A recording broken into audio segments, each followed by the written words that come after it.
안녕하세요. 저는 사연을 즐겨 듣는 50대 여성입니다. 수년 동안 남편의 병간호를 하며 지냈던 저 또한 만만치 않게 힘든 삶을 살았다고 생각했었는데요. 사연을 듣고 보니 참 힘들게 사신 분들이 많으시더라고요. 그래서 사연을 듣고 난 후 부끄러워지기도 했답니다. 고작 이런 일로 그동안 스스로를 연민하면서 살아왔구나 하는 생각이 들었거든요. 이런 부끄러움에도 용기를 내어 사연을 보내게 된 것은 저와 같은 분들에게 위로가 될까 하는 마음 때문이에요. 솔직히 아무리 가까운 가족이라고 해도 자신의 생활을 포기하면서까지 병간호를 하는 것이 쉬운 일은 아니니까요. 내세울 만한 인생을 산 것은 아니지만 사연을 들으시는 분들에게 한 줌의 위로나 희망이 되면 좋겠네요. 그럼 지금부터 이야기를 시작하도록 하겠습니다. 아주 어릴 적부터 저의 집은 참 가난하게 살았어요. 부모님의 건강이 좋지 못한 탓이었죠. 부모님 두 분 중 한 분이라도 건강했다면 달동네는 벗어나지 못해도 먹는 걱정은 안 했을 텐데. 아쉽게도 저희 부모님은 선천적으로 건강이 좋지 못했는걸요. 아버지께서는 다리가 안 좋으신 까닭에 막노동조차 하지 못하셨고, 어머님께서는 폐가 약한 탓에 모든 일이던 조금만 움직여도 쉽게 지치셨죠. 어쩔 수 없이 집안 가장의 역할은 온전히 저의 것이 되었고요. 그래서였던 것 같아요. 고등학교를 졸업하고 바로 취업을 하게 된 것이 말이에요. 불행 중 다행히도 사정을 딱하게 생각하신 담임 선생님께서 믿을 만한 곳이라며 취업 추천서를 내주셨는데요. 선생님의 말씀처럼 회사 사람들은 하나같이 참 좋으신 분이더군요. 처음 시작하는 일에 실수를 해도 꾸중을 하거나 눈치를 주는 대신 다시 한번 일을 할 수 있도록 설명을 해주셨거든요. 회사분들의 배려 덕분에 제법 안정적인 회사 생활을 할 수 있었습니다. 그만두고 싶다는 생각도 전혀 하지 않으면서요. 그리고 회사에 많은 분들이 친절하셨지만 그 중에서도 제일 많은 호의를 베풀어 주신 것은 바로 위 직급인 사수분이셨죠. 다정하고 어른스러운 사수분의 모습을 보며 자연스럽게 짝사랑을 하게 되었고요. 하지만 사수분을 마음에 담았다고 해서 고백을 하거나 짝사랑하는 마음을 표현하지는 않았네요. 가진 것이라고는 고작 어린 나이밖에 없는 제가 다가가기에 사수분은 너무 완벽한 분이었으니까요. 그렇게 짝사랑하는 마음만 커져간 채 일을 한 지 3년이 되었죠. 누구나 알만한 대기업으로 이직을 하게 되었다며 사수분께서는 퇴사를 하게 되었는데요. 송별회가 벌어진 마지막 출근 날 사수분께서는 자신의 마음을 고백하셨어요. 깜짝 놀랄 수밖에 없었습니다. 비해 저는 너무 모자란 사람인걸요. 하지만 사수분을 놓치고 싶지 않다는 마음이 컸기에 마음이 가는 대로 행동하기로 결심을 했죠. 사수분의 고백을 받아들인 후 저희는 3년간의 연애를 시작했고 그 계기로 결혼까지 하게 되었답니다. 부모님께서는 남편을 참 마음에 들어 하셨어요. 그럴 수밖에 없었습니다. 솔직히 기초수급자 부모를 둔 가난한 집안의 딸내미가 대대로 공무원 집안인데다 대기업에 다니는 남편을 만난다는 게 쉬운 일은 아니잖아요. 그런데 결혼을 진심으로 기뻐하시는 부모님과 다르게 시어머니께서는 이 결혼이 마음에 들지 않는다는 듯 항상 인상을 쓰고 계셨어요. 스스로도 남편에 비해 한참 모자란 사람이라는 것을 알았기에 그저 묵묵히 고개를 숙일 뿐이었어요. 뼈대 있는 가문의 장남인 남편을 빈몸으로 홀랑 채갔으니 시어머니께서 기분이 좋지 않은 것은 어찌 보면 당연한 일이었으니까요. 그래서 한여름에 김장을 담는다던가 갑자기 새로 산 이불 빨래를 하라고 시키셔도 꿋꿋하게 따르게 되었네요. 그런데 한 가지 이해가 가지 않는 것이 있었어요. 시어머니와는 아무런 관련이 없는 도련님과 동서까지 저를 가정부 취급을 했거든요. 아마 대기업에 다니는 자신들과 다르게 한참 모자란 중소기업에 다니는 형수에게 사람 취급을 하기 싫었던 것이겠죠. 시댁 식구들에게 무시를 당할 때면 힘들긴 했지만 그래도 견딜 수 있었어요. 남편은 무시받으며 슬펐던 기분을 모두 잊을 만큼 잘해주었으니까요. 친정 부모님까지 살뜰하게 챙겨주는 남편만 있다면 모든 것들은 다 참을 수 있을 것 같았는걸요. 하지만 원래부터 복이 없는 집안에서 태어난 까닭인지 아니면 분에 넘치는 남편을 욕심내서인지 결혼한 지 4년 만에 하늘은 저희 부부에게 날벼락을 떨어뜨리더군요. 남편이 큰 사고를 당하고 만 것이었죠. 의사가 말하길 머리와 허리를 크게 다친 남편은 평생 깨어나지도 못하고 식물인간으로 살 수도 있다 했는데요. 의사의 말에 시어머니께서는 바닥에 쓰러진 것도 모자라 통곡을 하며 흐느끼기 시작하셨네요. 아이고, 이래서 집안에 사람이 잘 들어와야 하는데 복도 없는 저 망할 것이 기어들어오는 바람에 기어코 우리 장남 숨통을 끊어놓는구나. 어머님, 아무리 속상하셔도 그런 말씀을 하시면 안 되죠. 기초수급자 집안에서 가난하게 자란 게 형님 탓은 아니잖아요. 큰 사고를 겪은 남편 때문에 마음이 힘든 와중에 모든 책임을 친정에게 전가하는 시어머니와 동서를 보자 심란한 마음이 가라앉기는커녕 더욱 혼란스러워졌죠. 그래서 아무 말도 안 한 채 시어머니 앞에서 가만히 있었던 거고요. 그런데 시어머니는 가만히 있는 것도 마음에 들지 않는지 대놓고 흉을 보기 시작했습니다. 저 피도 눈물도 없는 것 같으니라고. 지서방이 아파서 누워있다는데 어떻게 된 애가 눈물 한 방울 안 흘리고 가만히 서 있을 수가 있어? 너는 이 상황이 슬프지도 않나 보구나? 그런 게 아니라요. 그이가 갑자기 이렇게 됐다는 게 믿기지가 않아서요. 오냐, 나도 믿기지가 않는다. 어제까지만 해도 멀쩡하게 걸어서 제 발로 출근하던 아들이 교통사고로 식물인간이 될지도 모른다니 이게 다 삐쩍 고른 나무 마냥 복도 없는 네가 우리 집에 와서 생긴 일 아니냐? 너만 아니었어도 건강하던 우리 아들이 저렇게 병자 마냥 침대에 누워있을 일이라도 있었겠니? 죄송합니다, 어머님. 그이 깨어날 수 있도록 옆에서 열심히 노력할 테니 너무 걱정하지는 말아주세요. 염치가 있으면 응당 그래야지. 누구 때문에 우리 집 귀한 장남이 저리 크게 다쳤는데 시장 바닥에 굴러다니는 쓰레기 신세 되기 싫으면 하루라도 빨리 우리 아들 깨어날 수 있게 정성껏 간호해야 할 게다. 시어머니와 동서가 돌아가고 혼자 남아 산소호흡기를 꼽고 있는 남편을 보자 착잡함과 서글픔이 한꺼번에 몰려오더군요. 무거워진 마음은 이루 말할 수 없을 정도로 아파왔고요. 의학적인 지식이 있는 것도 아니고 그렇다고 남편이 빨리 나을 수 있도록 값비싼 돈을 내고 좋은 의료진을 개인적으로 모시고 올 수도 없는 상황에서 할 수 있는 것이라고는 기도와 정성 어린 병간호뿐이었어요. 다행히 이런 보잘것없는 상황에서 남편은 의식을 되찾아 주었죠. 참 고마운 일이었습니다. 그렇지만 진짜 힘든 일은 남편이 의식을 되찾은 후 시작되었네요. 물론 남편의 병간호를 전적으로 맡아서 하는 것이 당연했지만 현실적인 문제를 생각하지 않을 수가 없었거든요. 병간호를 위해 일을 그만둔다면 지금 당장은 남편의 회사에서 나온 퇴직금과 위로금과 보험금으로 그럭저럭 입에 풀칠을 할 수 있었지만 그 후의 일이 참 막막했죠.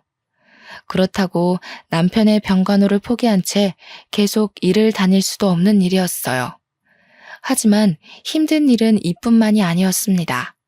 다리를 크게 다친 아버지의 수술비까지 저의 지갑에서 나가야 했는걸요. 부모님께서는 얼마 전 생활비가 부족하다는 이유로 보험까지 해지하셨기에 수술비는 그 배로 들었습니다. 대출을 받을까 생각하기도 했지만 진짜 돈이 없을 미래를 생각하니 도저히 대출을 받을 수는 없었어요. 한참 동안 머리를 굴려보았지만 뾰족한 수는 떠오르지 않았고 하는 수 없이 시동생 부부에게 손을 벌리게 되었네요. 처음에는 시어머니에게 빌릴까도 생각해 보았지만 시어머니의 성격상 수술비를 빌려주기는커녕 불호령을 할 것이 뻔했기에 어쩔 수 없는 선택이었는걸요. 시동생이 비웃기는 할지언정 적어도 최대한 부탁을 하다 보면 돈을 빌려줄 것 같았거든요. 도련님, 이런 말씀 드리기 너무 염치 없다는 거 잘 알지만 돈 좀 빌려주실 수 있을까요?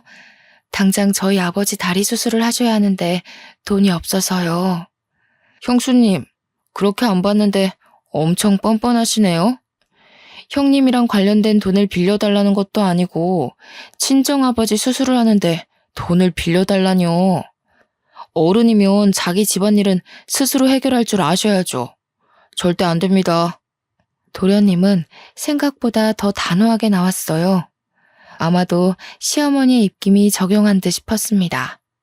평소에도 시어머니께서는 시동생 부부를 앉혀두고 없는 집구석에서 살던 저에게 절대로 돈을 빌려주지 말라며 신신당부를 하셨거든요.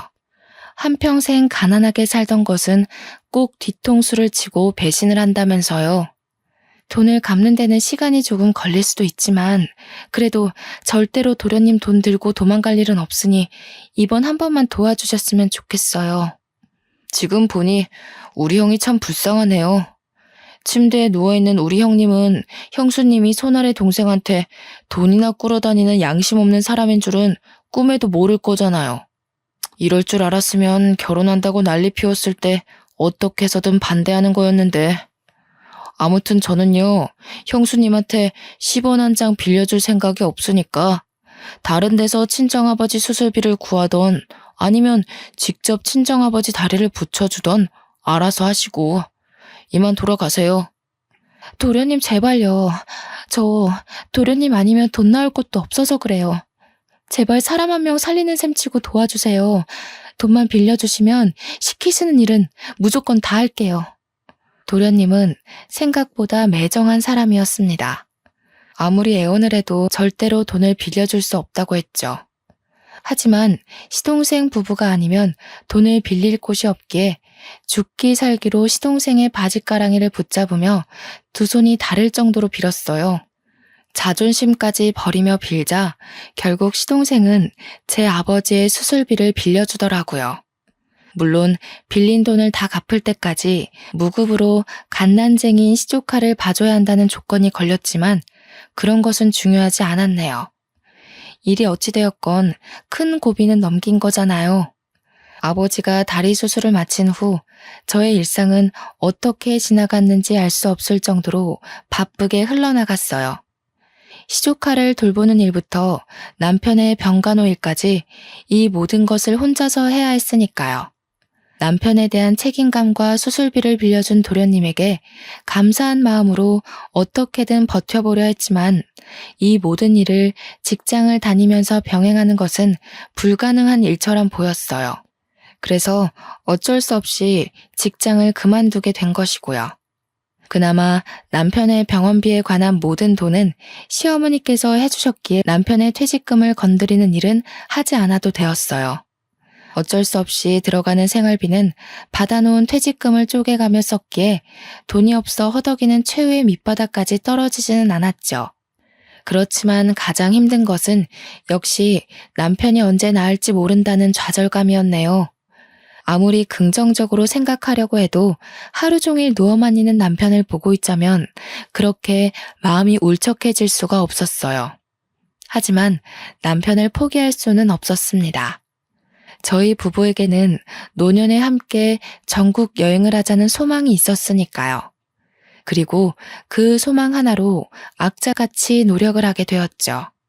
다행히 남편을 향한 노력이 하늘에 닿아서인지 남편의 상태 역시 차도를 보이기 시작하더군요. 비록 느리긴 했지만 의사소통을 할 수 있게 된 것은 물론 엄두도 못 내었던 재활치료까지 시작하게 되었고요.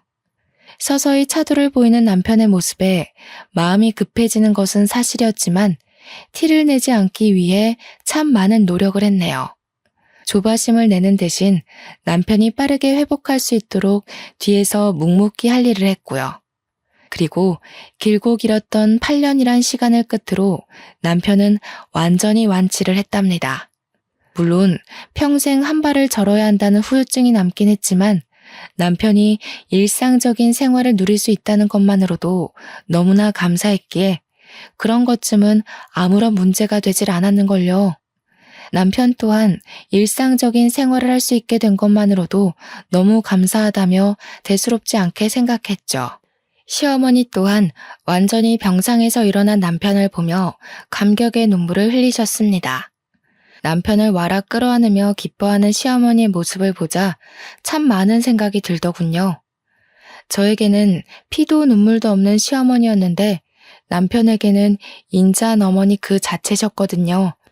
시어머니의 열렬한 환대가 있은 후 남편과 함께 집으로 돌아왔는데요. 8년 만에 찾은 평온함이었지만 저희 부부는 그 평온함을 즐길 시간이 없었네요. 남편이 침실에 누워있을 때는 코빼기도 안 비치던 시어머니께서 남편이 완치한 후 자기 집보다 더하게 저희 집을 들락날락 하셨거든요. 그리고는 시댁으로 돌아가는 길이 멀다며 일주일이고 이주일이고 저희 집에 머물기 일쑤였습니다. 솔직히 불쑥불쑥 저희 집에 찾아오는 시어머니가 그렇게 달갑지만은 않았네요. 아무리 아들이 완치한 것이 기쁘다고 해도 결혼한 아들 집에 한 달씩 머무는 것은 말이 안 되는 거잖아요. 남편 또한 시어머니께서 시댁으로 돌아가지 않고 저희 집에 머무는 것이 불편했는지 참다 못해 먼저 이야기를 꺼냈죠. 어머니, 저희 집에 오시는 건 좋은데 그래도 여기서 지내신 지 벌써 2주일이 지났는데 집에 가보셔야 되지 않겠어요? 우리 아들이 이렇게 멀쩡해졌는데 애미가 옆에서 단단히 지키고 있어야지. 그리고 어디 여기가 남의 집이냐? 아들 집에 애미가 오는 건 당연한 일이지. 이 애미 걱정하지 말고 아범 너는 몸보신할 생각만 해라. 남편은 시어머니가 상처받지 않게 잘 돌려 말하려고 했지만 시어머니께서는 저희 집에서 한 발자국도 움직일 생각을 안 하셨어요. 시어머니가 계속해서 저희 집에 머물다 보니 보다 못한 남편은 시어머니에게 솔직하게 말을 할 수밖에 없었고요. 저도 어머니 계셔서 좋기는 한데 솔직히 너무 오랫동안 집에 계시니까 불편해서요. 물론 어머니랑 함께 있는 것도 너무 좋지만 이제는 저희 집사람이랑 단둘이서만 있고 싶어서요. 지금까지 저 사람 제 병간호하느라 곱고 예쁜 시절 다 보냈잖아요. 8년 동안 간호해준 은혜를 갚으려면 평생을 잘해도 모자라겠지만 지금이라도 저 사람이랑 단둘이 시간 보내면서 그동안 못했던 거 다 해주고 싶어요. 그러니까 어머니께서도 조금 이해해 주세요. 뭐야? 아범 너는 똥수발 드느라 고생한 마누라만 보이고 자식 걱정에 8년 동안 잠도 제대로 못 잔 이 애미는 걱정도 안 된다 이 말이냐? 도대체 저 몹쓸 것이 너한테 무슨 말을 했길래 이 애미를 내쫓으려고 하는 게야? 몹쓸 것이라뇨. 저 사람 어머니도 마다한 병수발 지금까지 싫은 기색 한 번 없이 다 들어준 고마운 사람이에요. 미창나간 고무신 주제에 분에 넘치는 공무원 집안에 시집 왔으면 병수발 정도는 당연히 했어야지. 낳아주고 길러준 애미한테 대드는 것 보니 아범 네가 저 몹쓸 것한테 홀려도 단단히 홀린 게로구나. 아무래도 안 되겠다. 애미가 참하고 좋은 여자로 구해놨으니 당장 선부터 보고 저것하고 헤어져라. 몸도 건강해졌는데 언제까지 저 헌신짝 같은 것하고 살 수 없지 않니? 지금 저더러 재혼이라도 하라는 말씀이세요? 기가 막히게도 시어머니는 남편에게 재혼할 것을 권하셨습니다. 눈앞에 멀쩡히 살아있는 며느리가 있는데도 말이에요. 정말 어처구니가 없었어요. 그동안 남편의 병간호를 한 것이 무언가를 바라고 한 행동은 아니지만 그동안 제가 남편에게 쏟아부었던 모든 노력을 당연한 거라 취급하는 시어머니의 모습을 보자 온몸에 힘이 쭉 빠져나갔습니다. 남편이 아플 때는 다 늙어 혼자 살기 싫으면 병간호라도 똑바로 하라고 윽박 지르셨던 분이 정작 남편이 다 낫고 나니 얼굴을 싹 바꾸고 남편에게 재혼을 권하시다뇨. 그건 지금까지 고생한 저에게 나가서 혼자 살라는 말이나 다름없는 거잖아요. 남편 또한 시어머니의 말이 기가 찬지 한참을 실성한 사람처럼 헛웃음만 뱉어냈어요. 그리고는 어머니에게 절대 재혼하지 않겠다고 단칼에 잘라 이야기를 했죠. 지금 저더러 저 때문에 고생만 한 저 사람 버리고 다른 여자랑 새 출발하라는 말씀이세요? 저 사람이요. 어머니한테는 단순히 어머니 대신 아들 병간호해준 며느리일 수도 있겠지만 저한테는 세상 둘도 없는 은인이자 마누라예요. 그러니까 앞으로 제 앞에서 재혼을 하니 마니 그런 말 하지도 마세요. 자꾸 재혼 들먹이면서 저 사람 괴롭히시면 어머니라고 할지라도 저 안 보고 살 거예요. 아범, 애미한테 어떻게 그런 심한 말을... 남편이 이렇게 강하게 나올 줄은 몰랐는지 시어머니 얼굴에는 당황한 표정이 역력했습니다. 당황한 것은 저도 마찬가지였어요. 소문난 효자였던 남편이 이렇게 강하게 나올 줄은 몰랐거든요. 남편과 한 차례 실랑이를 한 시어머니께서는 끝까지 시댁으로 돌아가지 않으려고 하셨지만 남편은 억지로 시어머니를 쫓아내다시피 저희 집에서 내보냈는데요. 남편의 행동이 과하다고 생각하기는 했지만 그래도 참 고맙더라고요. 결혼한 지 오랜 시간이 지났지만 아직도 처음처럼 사랑해준다는 것과 병간호하는 것이 얼마나 힘든지 모두 알아준 거잖아요. 시어머니가 가신 후 저희 부부는 둘만의 시간을 보내려고 노력했습니다. 단둘이 영화를 보거나 밤늦게까지 산책을 하면서요. 남들이 보기에는 다 늙은 나이에 무슨 주책이냐고 할 수도 있었겠지만 저희 부부에게는 더없이 행복한 시간들이었답니다. 결혼 초 남편이 안타까운 사고를 당하는 탓에 저희 부부에게는 신혼 초 즐겼어야 할 행복한 시간들이 없었으니까요. 하지만 행복한 시간을 보내는데 제일 중요한 것은 아무래도 경제적인 부분이 컸어요. 나날이 줄어가는 통장의 잔고를 보던 남편은 일단 돈을 벌어야겠다고 말을 했는데요. 다 낫기는 했지만 아직도 병원을 오가며 몸 상태를 보고 있는 남편에게 나가서 돈을 벌어 오라는 말을 하기가 좀 그렇더군요. 그래서 몸이 다 나을 때까지는 제가 나가서 돈을 벌겠다고 한 것이고요. 그런데 남편은 단칼에 그 의견을 잘라냈어요. 지금까지 고생시킨 것도 갚으려면 평생이 걸리는데 더 이상 자신 때문에 희생하지 말라면서요. 남편의 뜻은 너무나 확고했기에 어쩔 수 없이 남편의 뜻을 따를 수밖에 없었는데요.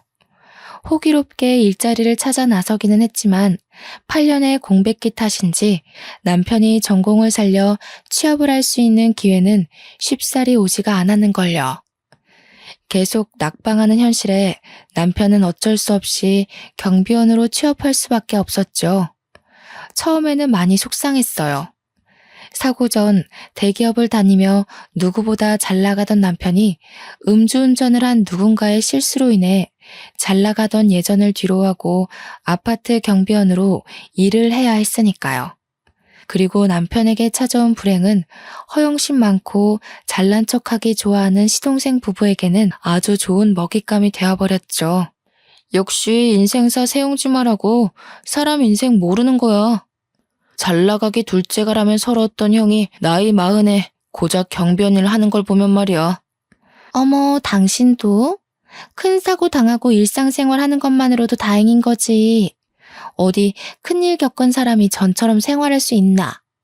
아무렴 하찮은 일을 해도 일하는 사람만 행복하면 됐지. 수사람이 왈가왈부할 필요가 뭐가 있다고. 안 그래 아주버님? 남편을 깎아내리는 시동생도 미웠지만 도와주는 척 남편을 헐뜯는 동서가 더 밉더군요. 자세한 사정을 모르는 남이라면 그럴 수도 있다 넘어갈 수 있었지만 남도 아닌 가장 가까운 가족이 남편을 헐뜯는 것을 보니 도저히 그 상황을 참고만 있을 수 없었어요. 도련님이고 동서고 정말 너무하네요. 아무리 잘못한 게 있다고 해도 감싸주는 게 가족이라고 하는데 하물며 잘못한 것도 아닌 사고 당한 걸로 조롱을 하다니요. 전후 사정 모르는 남도 이렇게 막대하지는 않을 거라고요. 참나 어이가 없어서. 형 없다고 바닥에 엎어져서 돈 빌려달라고 싹싹 빌던 게 누군데 이제 형님 돌아왔다고 유세 떠는 거예요? 유세 떠는 게 아니라 당연히 할 말은 하는 거죠. 입장 바꿔서 도련님 자식이 큰 사고 당하고 남한테 조롱당한다고 생각해보세요. 절대 농담으로 못 받아들이실 거잖아요. 세상에, 어디 그런 재수없는 소리를. 형수님, 아무리 그래도 할 말이 있고 못할 말이 있죠. 동서도 자기 자식 큰 사고 당한다는 소리 들으니까 기분 더럽지? 지금 내 기분이 딱 그래. 우리 남편이 뭐가 모자라서 동서 같은 사람한테 조롱을 당해야 하는데? 당신, 괜히 상대하지 마. 못 배운 집안 사람들이 다 그렇지 뭐. 배운 거 없어서 경우 없고 예의 없고 더 상대했다가는 우리 입만 아프니까 그만 가자고. 형수한테 못 배운 거라니 너 지금 말 다 했어? 가만히 있던 남편은 못 배운 집안이라는 말에 발끈하며 도련님의 멱살을 잡아 올렸습니다. 경우 없는 집안이랑 살더니 형도 상놈 다 됐네. 하나밖에 없는 동생 멱살이나 잡아 올리고. 앞으로 이런 상놈의 집안이랑은 상종도 안 할 테니까 어디 한번 집안 도움 없이 잘 살아보라고. 나도 너 같은 자식은 동생으로 치고 싶지도 않으니까 앞으로 우리 집에 발길할 생각도 하지 마라. 시동생이 떠나가고 난 후 착잡한 기분이 무겁게 어깨를 짓눌렀어요. 만약 시동생이 하는 말을 한 귀로 듣고 한 귀로 흘려들었으면 남편과 시동생의 사이가 틀어지는 일은 없었을 테니까요. 괜히 작은 말다툼 때문에 형제의 사이를 갈라놓은 것 같아 가슴이 무거웠는데요. 남편은 오히려 막말이란 짓거리는 놈과 확실하게 절연을 하게 되어 좋다고 말해주었어요. 그러면서 경우 없이 구는 혈육을 정리하고 평생 둘만을 위해 살 수 있게 되었으니 참 잘 되었다고 말을 해주었죠. 일이 어찌되었던 항상 편을 들어주려 노력하는 남편을 보며 이 사람과 결혼하길 참 잘했다는 생각을 하게 되었고요. 남편이 경비원으로 출근을 한 후 8년 만에 처음으로 혼자만의 시간을 가지게 되었는데요. 절대 일하지 말라는 남편의 충고에 혼자만의 여유를 즐겨보려고 노력했지만 그게 잘 안 되더군요. 그래서 가까운 마트에 계산원으로 일을 시작하게 되었어요. 물론 처음에는 남편의 거센 반대가 있었지만 혼자 있는 시간에 대한 불만을 토로하니 남편 또한 일하는 것을 허락해 주었고요. 남편은 일이 힘들면 언제 그만두어도 좋다고 말을 했지만 마트에서 일하는 것은 전혀 힘들지 않았습니다. 오히려 일을 하고 난 후 삶의 활력이 돌 정도로 좋았죠. 아나무인인 시동생 부부의 아이를 돌보는 것에 비하면 계산원으로서 하는 일은 너무나 쉬웠거든요. 짧게 일하는 마트 계산원 일은 큰 돈이 되지는 않았지만 남편에게 손을 벌리지 않고 부모님에게 용돈을 드릴 수 있다는 것이 참 기뻤습니다. 퇴근 시간이 1시간 일찍 끝나는 남편은 항상 집안 청소를 해주었는데요. 남편과 함께 평범하지만 소소한 행복을 누릴 수 있는 일상을 함께 할 수 있다는 것만으로도 참 감사했네요. 하지만 이런 행복은 그리 오래 가지 않았습니다. 남편에게 여자가 생겼기 때문이었죠. 처음에는 눈치를 채지 못했어요. 퇴근 시간이 3시간이나 늦어진 것도 같이 저녁을 먹지 않게 된 것도 모두 사정이 있어서라고 생각을 했거든요. 아무리 봐도 그쪽 남편 바람이 난 것 같아. 누가? 우리 남편이? 저 그럴 사람 아니니까 이상한 추측하지 말고 일이나 열심히 해. 참나, 등잔 밑이 어둡다더니 어두운 정도가 아니라 아주 까막눈이구만. 여기 직원들 사이에 소문 다 났어. 그쪽 남편 다방 커피집 여자랑 바람났다고. 뜬소문 믿기 좋아하는 동료 직원의 말을 무시하려고 했는데요. 동료 직원은 불쑥 핸드폰부터 내밀더군요. 동료 직원의 핸드폰에는 민망한 차림의 여자와 팔짱을 끼고 있는 남편의 모습이 찍혀 있었습니다. 눈을 비비고 다시 보아도 남편이 다른 여자와 팔짱을 끼고 있는 사진은 변함이 없었죠. 나도 처음에는 긴가민가 했는데 아무래도 맞는 것 같아서 먼저 사진부터 찍었지. 증거가 없으면 안 믿을 것 같아서. 너무 실망하지는 마. 원래 남자들이 다 그렇잖아. 병수발 들어준 조광지처 참 고마운 일이지만 새로운 여자 나타나면 눈 돌아가는 건 어쩔 수가 없는 일이니까. 당장 가서 이혼한다는 소리부터 하지 말고 슬쩍 떠봐. 솔직히 까놓고 말해서 이 나이에 이혼하고 다른 남자랑 재혼을 할 수 있는 것도 아니고 다른 여자 손때 타긴 했어도 데리고 살던 남편 살살 달래서 데리고 사는 게 훨씬 낫지. 평소 푼수 같은 동료와 말을 섞는 것을 싫어했지만 이번만큼은 동료의 말처럼 하기로 했어요. 분명 바람을 피운 것이 잘못된 일이긴 하지만 남편만한 사람은 없었으니까요. 그래서 남편을 추궁하는 대신 솔직하게 말하고 관계를 정리하는 쪽으로 설득하기로 결심을 한 것이죠. 마침 남편은 집에 와 있었기에 심호흡을 한 뒤 외도하고 있다는 것을 알게 되었다고 솔직하게 털어놓았습니다. 남편이라면 당연히 자기의 잘못을 인정하고 그 여자와 관계를 정리할 거라 믿어 의심치 않았고요. 그런데 남편은 순순히 외도의 사실을 인정하며 대뜸 이혼장을 꺼내오더군요. 깜짝 놀랄 수밖에 없었네요. 가족과 손절을 하면서까지 결혼을 유지하려던 남편이 고작 만난 지 얼마 되지 않은 여자 때문에 이혼장을 요구하다뇨. 다른 여자 만나는 거 알았다고 하니 솔직하게 말할게. 그 여자랑 잘해보고 싶어. 당신 어떻게 날 두고 만난 지 고작 한 달도 안 된 여자 때문에 이혼하자는 소리를 할 수가 있어? 내가 그동안 당신한테 어떻게 했는데 당신도 나한테 그랬잖아. 나한테 받은 은혜가 너무 커서 죽을 때까지 잘해줘도 다 못 갚을 것 같다고. 근데 갑자기 이러는 법이 어딨어. 미안해. 근데 내 마음이 그런 걸 어쩌겠어. 사실 동생이랑 의절하다시피 인연 끊고 살 때부터 당신이랑 사는 거 그냥 의무감같이 느껴져서 지루하고 따분했어. 그때 처음으로 다방에 가서 그 여자 만나게 된 거고. 내가 죽을 놈인 건 알지만 이런 내 마음 이해해줬으면 해. 8년 동안 엉덩이에 진물이 나도록 침대에 누워 있었는데 늦었지만 지금이라도 죽을 때 후회 없이 내가 하고 싶은 대로 다 하면서 살고 싶어. 누구 마음대로 이혼을 해. 나는 절대 안 해줄 거야. 정말 미안해. 몇 푼 되지는 않지만 이 집이랑 내 통장에 있는 돈까지 다 당신한테 줄게.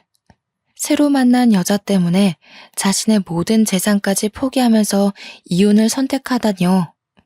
서로를 바라보며 행복해하던 시절이 무색할 만큼 변한 남편을 보니 사고 소식을 듣고 달려갔을 때와는 비교도 할 수 없을 정도의 충격과 슬픔이 밀려왔는 걸요. 이혼 통보를 한 남편은 할 일이 다 끝났다는 듯이 방으로 가 여행 가방을 끌고 나와 집을 나가려고 했습니다. 당신 정말 왜 이래? 당신도 다른 여자랑 바람난 나랑 같이 있기 싫을 거 아니야. 어차피 이혼하고 나면 서로 떨어져서 살아야 할 텐데 먼저 나가는 편이 나을 것 같아서.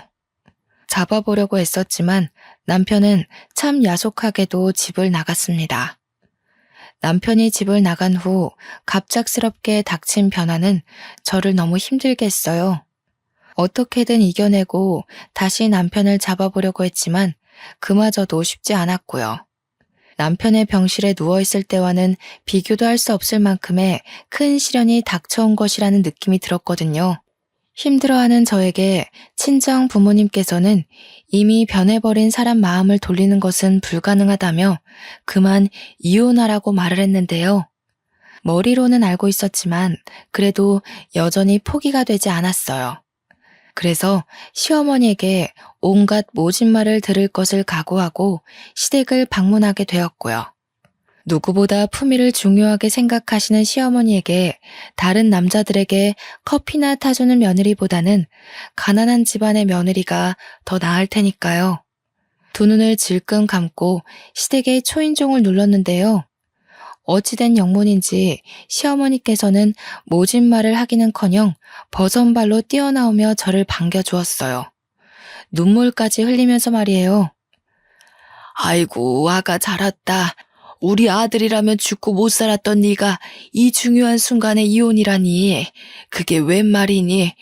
이렇게 먼저 찾아와주고 참 고맙구나. 제가 그이한테 먼저 이혼을 하자고 했다고요? 그게 무슨 말씀이세요? 아유, 일이 어찌되었던 끝까지 우리 집 식구로 남겠다니 고마워 눈물이 다 나는구나. 일단 병원부터 가자꾸나.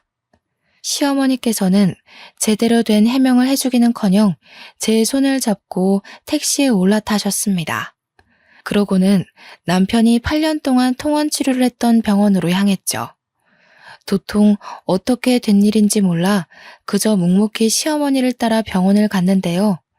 시어머니가 병실의 문을 여는 순간 아무 말도 못한 채 입을 틀어막을 수밖에 없었네요. 병실에는 심하게 다친 시동생이 누워 있었거든요.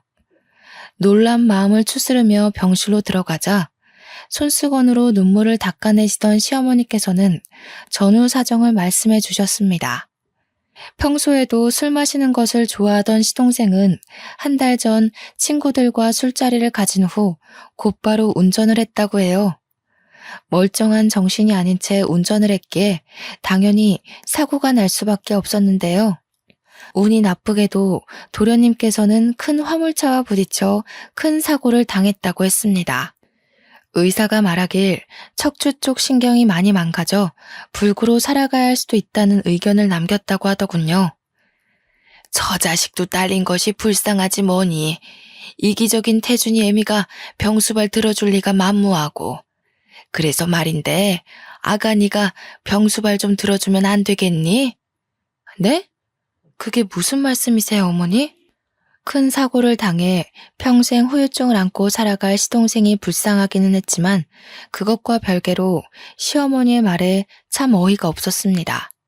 8년이란 긴 시간 동안 남편의 병수발을 들어온 저에게 또다시 병수발을 들라뇨.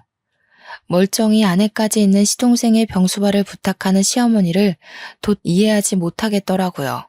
어머니가 왜 저한테 도련님 병간호를 부탁하시는지 모르겠네요. 8년 전에 어머니 말씀대로라면 남편 병간호는 아내가 하는 게 맞는 거잖아요. 그건 너희 식구한테 애가 없으니 한 말 아니니. 제처가 병수발 드는 게 제일 좋기는 하겠다만 태준이 애미는 일도 다니고 애도 봐야 하지 않니? 병수발 드는 게 회사 일처럼 몇 시간 하고 딱 그만둘 수 있는 것도 아니고 여유 있는 사람이 해야지. 머뭇머뭇 병수발 이야기를 꺼내는 것을 보자 왜 시어머니가 저를 이곳으로 데리고 오셨는지 알겠더군요. 빵빵한 처가댁을 가진 동서네에게 시동생의 병수발을 들기 눈치가 보였던 것이죠. 가난한 저희 집을 들먹이며 재혼을 얘기할 때는 언제고 이제 와서 가족이라는 명분으로 시동생의 병수발을 시키다니 얄팍한 수를 쓴 시어머니의 행동이 기가 막혔네요. 제가 왜 도련님 병수발을 들어야 하나요? 저요. 다시 예전으로 돌아가서 8년 동안 남편 병수발 들라고 하면 베끼들 만큼 다른 사람 병수발이라면 지긋지긋한 사람이에요. 가까운 가족이라도 정해진 기한 없이 병수발 들라고 하면 도망가는 마당에 제가 왜 도련님 병수발을 들어야 하나요?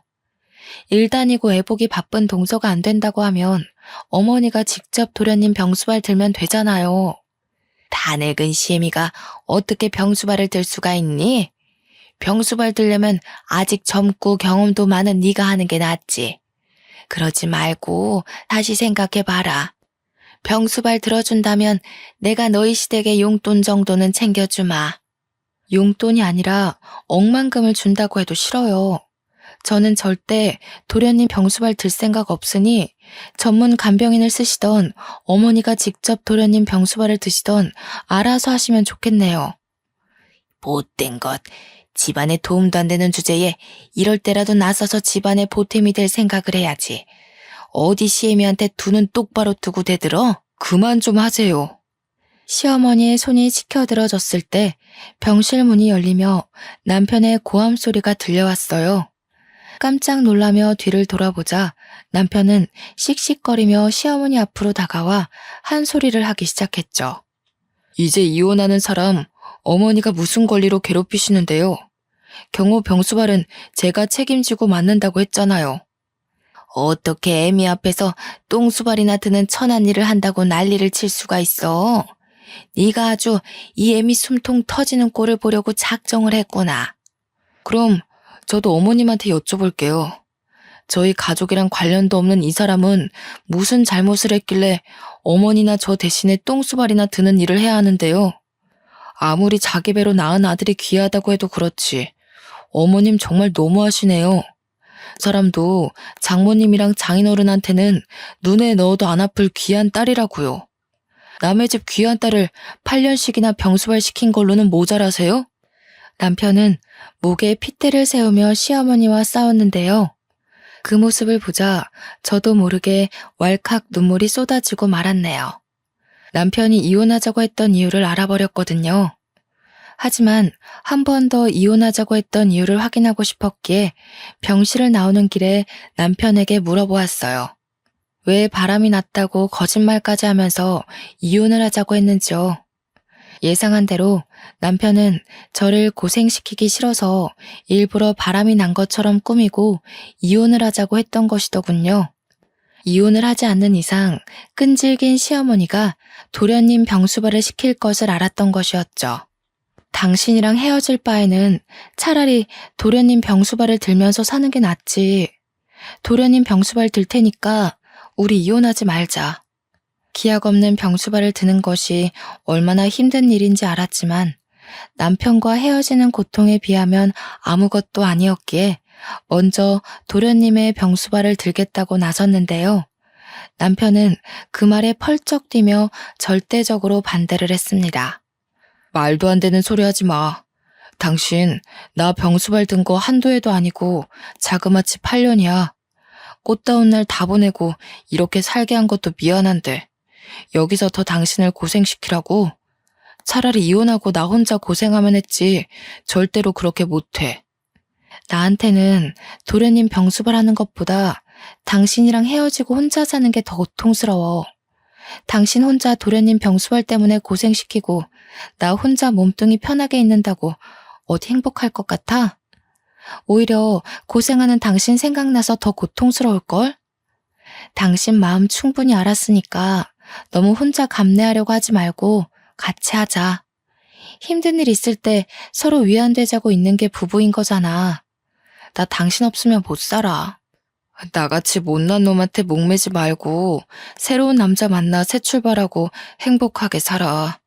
괜히 몸고생 마음고생 하지 말고. 어떻게 해서든 설득하려고 했지만 남편의 뜻은 너무나 완고했습니다. 도저히 꺾지 못할 정도로요. 그 후 시동생의 병실을 찾아가 남편을 다시 설득하려고 했지만 그럴 때마다 남편은 저를 병원 밖으로 내쫓으며 이야기를 들으려고도 하지 않았어요. 그래서 하는 수 없이 밤마다 간절하게 빌게 되었죠. 남편과 이혼하지 않고 예전같이 잘 지낼 수 있는 기적이 일어나게 해달라고요. 바보 같은 생각인 것은 알았지만 다른 선택지는 없었어요. 남편은 아무리 설득을 해도 넘어오지 않았거든요. 그리고 간절한 진심은 기적을 가지고 온다는 말처럼 저의 기도는 이루어지고 말았네요. 출근을 하는 남편을 대신해 전적으로 시동생의 병수발을 들던 시어머니께서 먼저 백기를 들고 시동생을 시설로 보내게 된 것이었습니다.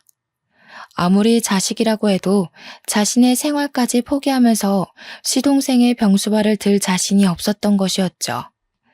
시동생이 시설로 들어간 후 저희 부부는 예전 같은 생활을 할 수 있게 되었는데요. 시어머니가 얼마나 행패를 부릴 수 있는지 자신의 두 눈으로 확인을 했기 때문인지 남편은 절대적으로 시어머니와의 거리를 유지하더군요.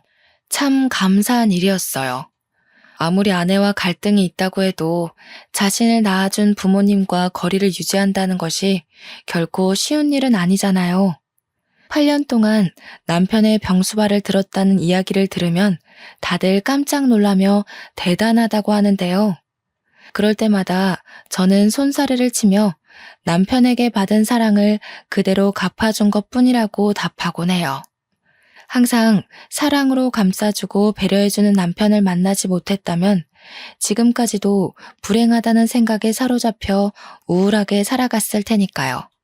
사연을 시청해주시는 분들 중에서도 가까운 가족의 병수발로 인해 힘들어하는 분들이 꽤 계실 텐데요. 그런 분들에게 절대로 무너지지 말고 힘내라는 말씀을 해드리고 싶네요. 무너지지 않고 포기하지 않는다면 가족을 사랑하는 소중한 마음과 정성은 언제나 기적을 일으키기 마련이니까요. 그럼 지금까지 사연을 시청해주신 모든 분들이 건강하길 바라며 이만 이야기를 끝내도록 할게요. 사연을 시청해주신 모든 분들께 진심으로 감사드립니다.